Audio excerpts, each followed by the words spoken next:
Ernesto Despeche. ¿Cómo anda, Ernesto? ¿Todo bien? Hola, ¿qué tal? Ana, un gusto, ¿cómo le va? Bien, muy bien. ¿Cómo andan ustedes? Aquí Para quienes estoy con... venimos del ámbito de la universidad, también además del periodismo, debemos reconocer en su figura, Ana, una rectora muy particular y además una persona con muchísima iniciativa que se animó a romper con ciertos paradigmas establecidos al interior del mundo de la universidad, así que es un honor hablar con usted para nosotros. No, por favor, por favor.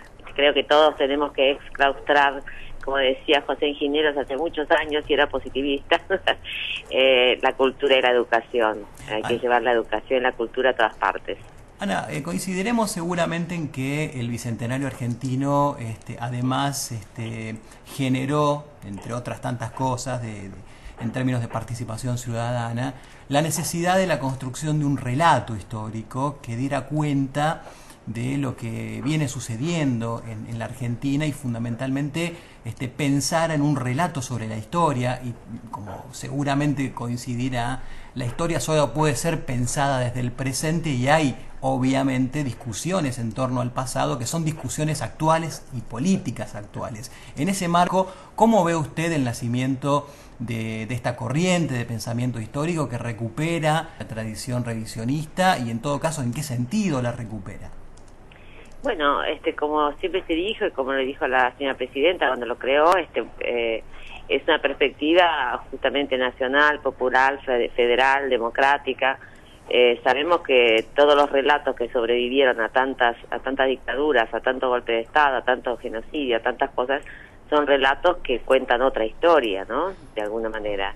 Y hay otras perspectivas que pueden decir otra cosa. Ahora estamos también con el aniversario de la guerra de Malvinas en su momento, también en una trifulca, porque algunos dicen que son víctimas de la dictadura y dicen que nuestro manual de historia, que ya lo compraron varias provincias de Córdoba, de Entre Ríos, de la provincia de Buenos Aires, para los secundarios, que es una ley nacional de educación y que es a su vez un mandato constitucional y hay que enseñar justamente que la historia no empezó con Galtieri. Entonces cuando hablamos de revisar todo, es revisar todo, como decía la presidenta, ¿no? O sea, como vino a la universidad a inaugurar justamente el aula bicentenario y nos decía eso, justamente hay que enseñar todo, porque en nuestra universidad por primera vez en 1996 se pusieron los nombres a los aulas, a la biblioteca, a los edificios, con nombres de aquellas personas que habían sido condenadas por los relatos históricos, también no solo condenadas por las dictaduras, sino por los relatos históricos, que los ninguneaban, como dicen los jóvenes. Entonces, bueno, ahí están Jaureche, Marechal, Ugarte, y realmente en el 96 nadie sabía quiénes eran. Scalabrini, Discépolo, todos los que fueron los malditos de la historia están ahí en esa universidad. ¿Por qué? Porque queremos que nuestros jóvenes sepan quiénes eran quiénes, ¿no? Y los relatos mitristas obviamente tergiversaron mucho la historia y otras las hicieron desaparecer. Ahora que se cumple el 30 de aniversario, justamente en pocos días de la guerra de Malvinas, la gente quiso hacer creer que ese era un tema de un loco borracho como Galtieri, genocida, sobre todo genocida, y quieren quieren relatar que son víctimas de la dictadura. Entonces, justamente, revisar la historia y mostrar que hace ya más de 170 años que José Hernández, nuestro poeta mayor, que no solo fue poeta, fue también legislador, fue también escritor, fue político, fue periodista, nos advertía ya que el problema de Malvinas era un tema urgente. Y yo decía, bueno, hay que conmemorar el 6 de noviembre en realidad, que es cuando flameó la bandera argentina por primera vez en 1820. No empezó ahí, digo, o sea, se quieren mostrar las cosas de otra manera. Y eso también es hacer política, porque eso de alguna manera tergiversa lo que es la soberanía política sobre las Malvinas, la soberanía nacional. Entonces, si lo dejamos pasar, la política va a ser otra vez entregar nuestro reclamo, que es permanente, que la presidenta lo hace permanentemente en Naciones Unidas, y que bueno, que no puede haber un enclave colonial ahí a 14.000 kilómetros de donde está Inglaterra, digamos, ¿no? Que la usurpó también a sangre y fuego.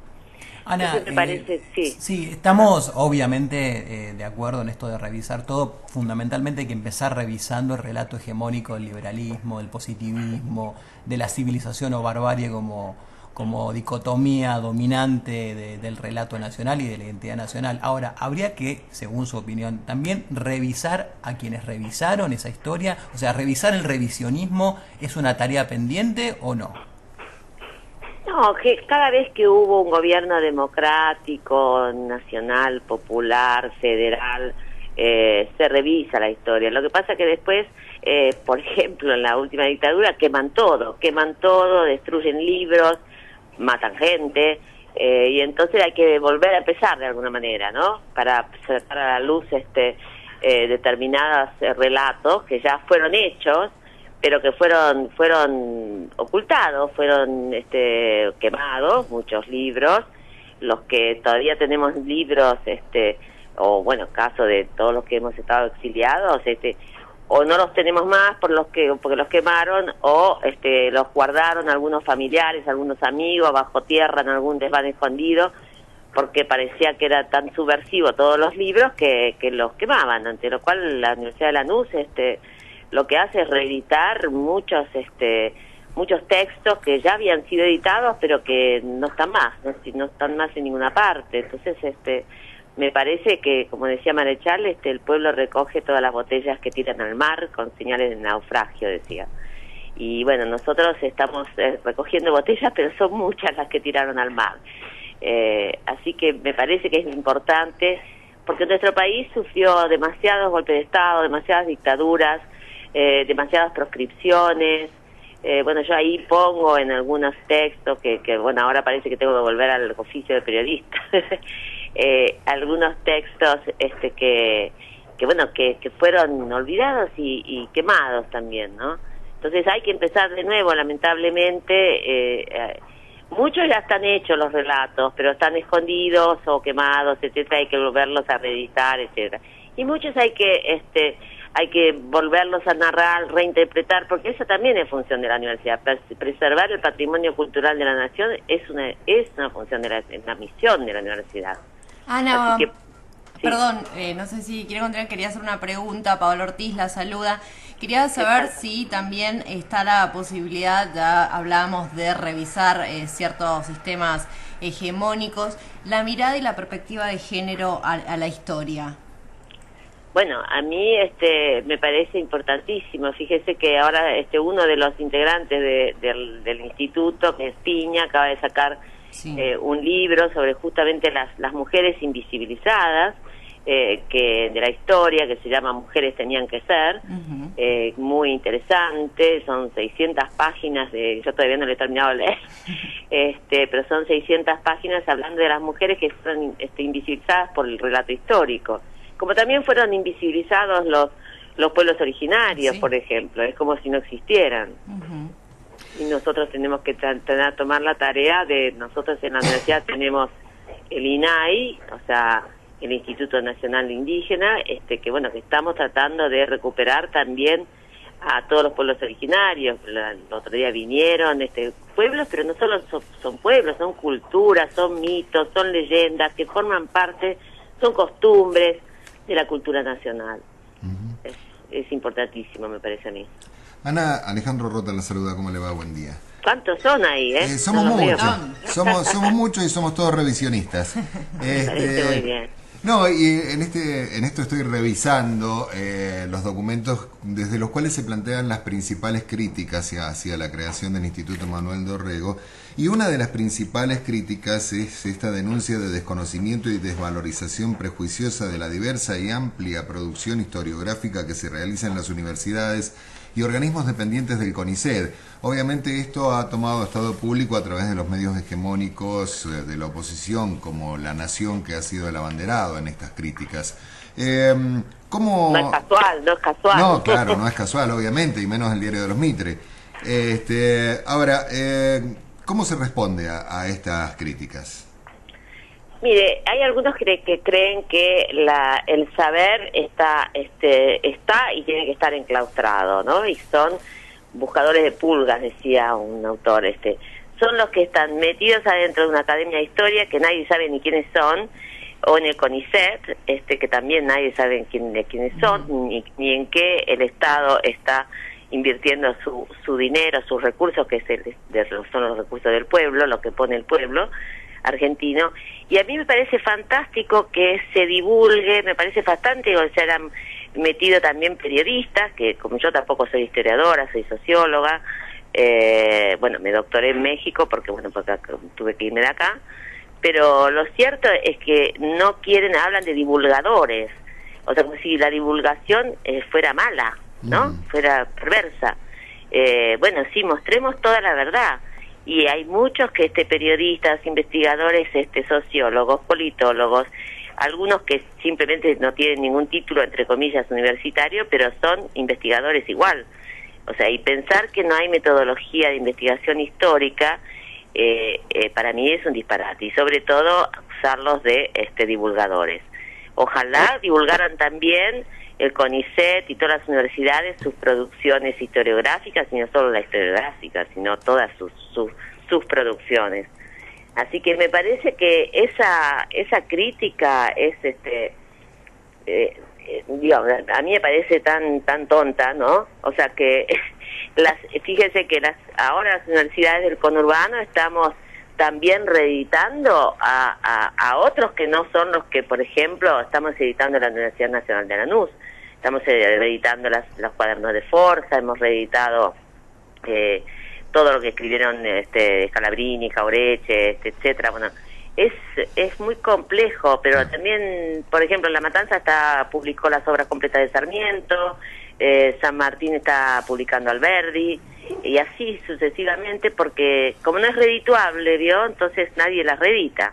Esta lectura de La Nación específicamente no es casual.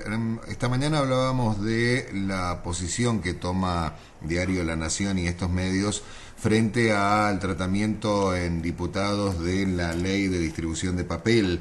Y ellos inmediatamente toman todo lo que sale del gobierno nacional o que va impulsado por el gobierno nacional como una actitud manifiesta de torcer una realidad que va en camino de la democratización. Entonces, mientras ellos eran los dueños de la distribución del papel, estaba todo bien. Cuando el Estado es el dueño de la distribución del papel, entonces estamos haciendo censura. Y en este caso pasa exactamente lo mismo. Cuando se crea una institución que tiene un objeto claro, desde aquellos que durante mucho tiempo han escrito la historia, se dice que se habla de una forma perimida de hacer historia y de crear una visión maniquea del pasado, ¿sí? O sea, digo, cuando está en manos de ellos está todo bien. Cuando se trata de democratizar esta situación, es como que empiezan los problemas, ¿no? Se empiezan a dar cuenta de que no estaba todo bien.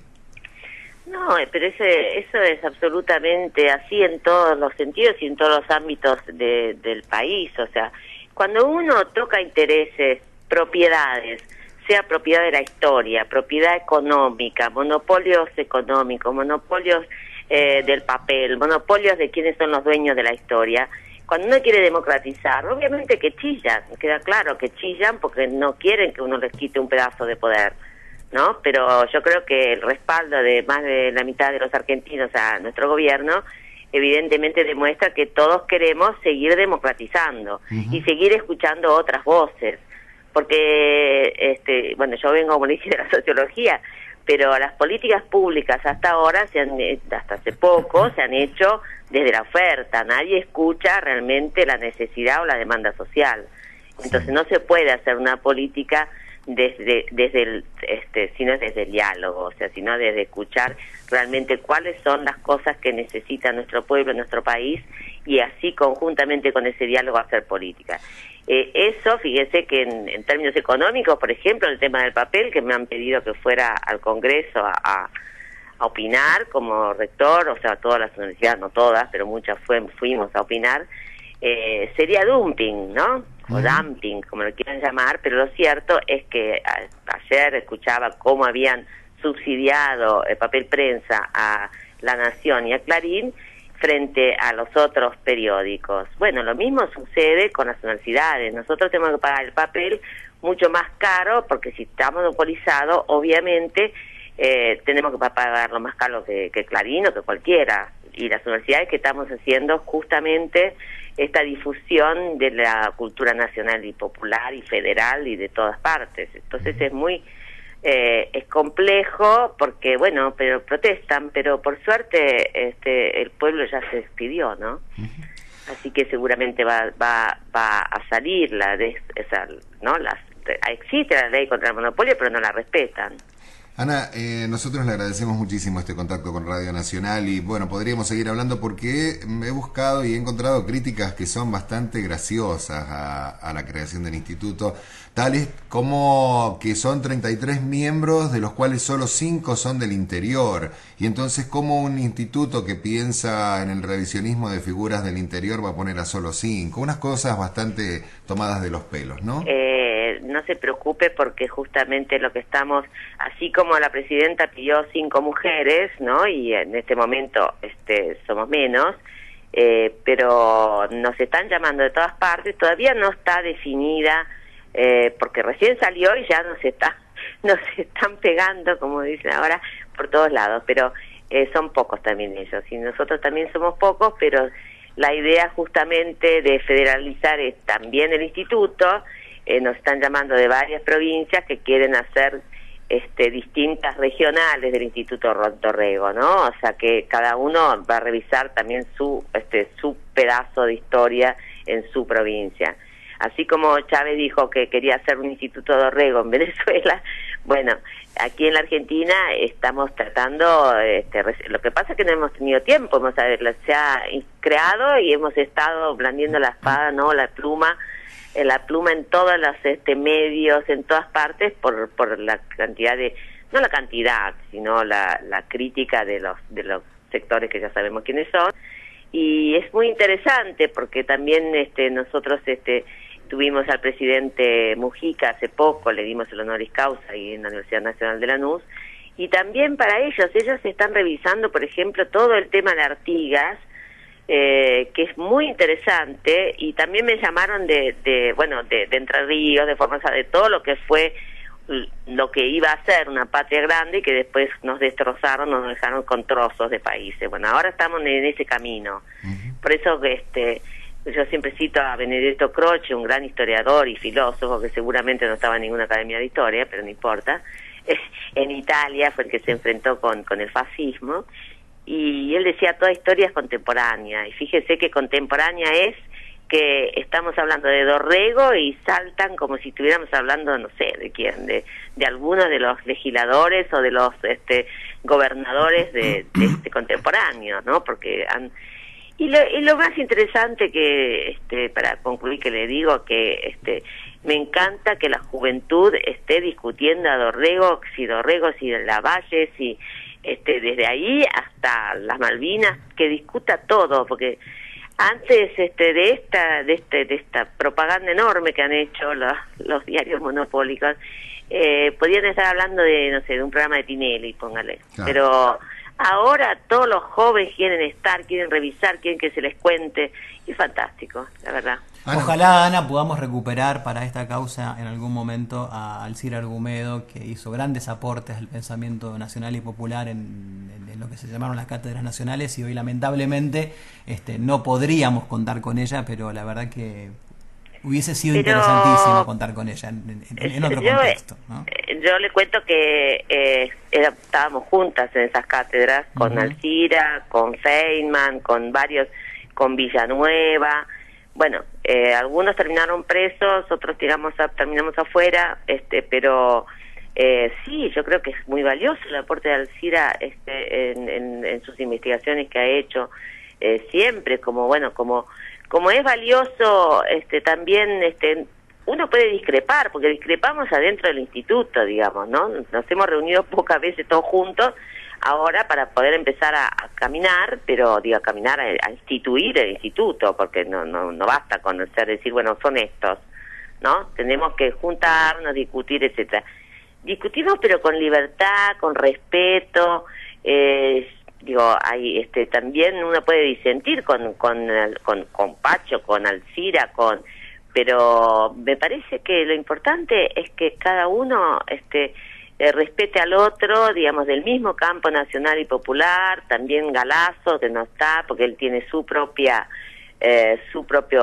centro de investigación, el Discépolo, y es un profesor honorario que lo hemos nombrado en la Universidad de Lanús, y nos llevamos muy bien porque nos llevamos, y si discutimos, está todo bien, digo, ¿no? O sea, busquemos a ver si nos confundimos con la fecha, si nos confundimos en los porqués, pero creo que es sumamente importante porque, como siempre digo ahí en la universidad, siempre estamos acostumbrados que el académico busca el porqué y el político el cómo. Bueno, es hora que todo esto sirva para buscar el cómo y para investigar cómo hacemos, reconstruimos y le hacemos finalmente esta patria grande. Muchísimas gracias, Ana, ha sido usted muy amable. No, por favor, gracias a ustedes. Ana Jaramillo, rectora de la Universidad Nacional de Lanús, en diálogo con Dicho de Otro Modo.